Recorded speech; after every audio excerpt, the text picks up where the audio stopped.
they're trying to recruit people into high need subject areas such as math, science, and special education. So right out of college, I was able to jump right into a classroom. I did student teaching that summer, and they were also going to pay for my master's degree in special education.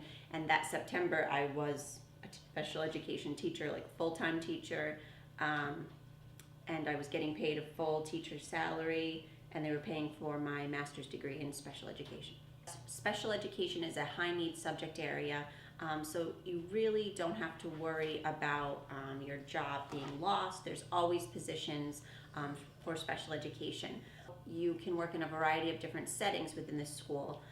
You may choose to work in a self-contained classroom where students of special education have one teacher, one paraprofessional, and no more than 12 students. All of the children are special ed. The setting that I work in is it's now called an integrated co-teaching setting. So 12 of the children have an IEP, are special education, and the rest of the children are general education. There can be up to 26 students, one special education teacher, one general education teacher, and paraprofessionals as needed based on the IEPs of students. That's an advantage because there is a variety of different settings you may choose to work in. An individualized education plan. So every student who is in special education has an IEP to figure out which related services they need, what program is best for them, their learning styles and needs. Special education and general education teachers are paid the same amount. In New York City, it really depends on your amount of education. When you first start teaching, your base salary is maybe $48,000. As soon as you receive your master's degree, it's up to $54,000. And then if you have, which I was fortunate enough in my master's program that was paid for, I had so many credits because they gave me a dual master's. It was in special ed and general ed. So there's certain salary steps that you can take. If you have 60 credits above your bachelor degree, you can also have an increased salary. That's $57,000.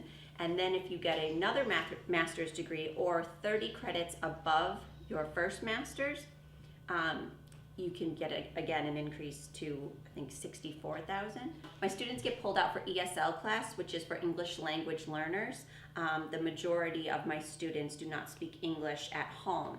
So I teach first grade, so the students are learning to read in English, but they're talking to their parents at home in another language. So every day for one period, if on their IEP it states that they are eligible to receive ESL services, they're pulled out for English class.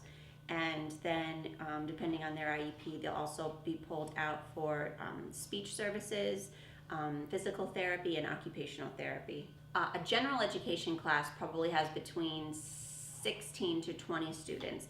If you're in a ICT class, which is my class, integrated co-teaching, you probably have between 18 and 22. I have 21 students this year. Because of overcrowding at other neighboring schools, they have been sending students over, and we can get as many as 26 in our class. We have one self-contained class and one ICT class on every grade, pre-K through 5.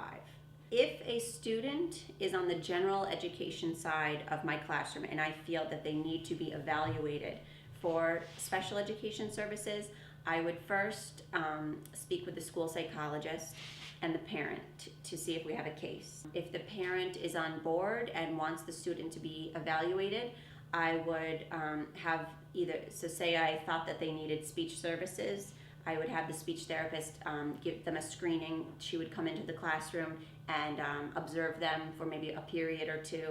The child wouldn't know they were being observed. So that would be done by the service providers. And then the school psychologist a different day would come in and observe how their behavior is in the classroom. And really just talk with the teachers about their work. We would have portfolios we would have to show for each subject area, their reading, writing, and math, to the school psychologist. And then if she feels that they should be evaluated, she would screen them at the school. She would take them for probably a half a day, maybe 2 or 3 days, and do a full evaluation And then depending on the results of the evaluation, that would determine what program they would be best fit for. If a student has an IEP and is on the special education side of my class, the way we monitor their progress is through their IEP. So each year I have to do a new IEP. So I have to update everything. I have to write in new goals for the next year. And through each report card marking period, I have to judge their academic progress based on their IEP. Say at the end of the year, first graders have to get to an I reading level, A through I, so they have to get to an I based on the Fountas and Pinnell benchmark assessment system. A special education student may have a goal that says that they only need to get to a level G. So according to their IEP, if they've met the level G, then that would be considered a 4, which is the best they could do, so their goals are different, and we monitor their progress individually based on their IEP. Most of the students are speech and language impaired. This may be due to the fact that they don't speak English when they're evaluated. I believe that sometimes that this can be confused with special ed, or just they need English language services. But the system would say that if a student is general ed, they may just receive ESL services and be general ed. But the students, just so happens that at least in the younger grades, pre-K, K, 1 and 2, most of the students that I've had the past 4 years, I would say 90% of them are all speech and language impaired. District 75 is if a child needs more special education service than the 12 to 1 class can offer, they'd be in a completely different system of the Board of Education. So that's all special education students. No general education teachers or students are in District 75, and those tend to be autistic students who cannot function in a general education setting.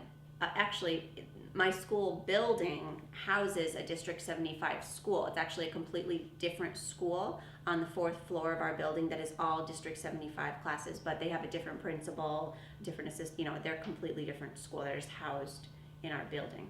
If a child has Down syndrome, typically they would be put into District 75, which is a completely different setting than my school. A District 75 student would not be able to function in a general education setting. We also have an after-school program for parents and students to come together, and so a teacher or 2 teachers or 3 teachers would stay after school and be paid per session for the students and the parents to come and work together. And we help them with technology, with English, learning about our library, the public library in the neighborhood, and just teaching them the parents how to keep up with their students' work. In my classroom, students with an IEP who are on the special education side interact with general ed students every day, and I personally don't even think that the special education students know that they're special ed, and I don't think anyone else in the class does either.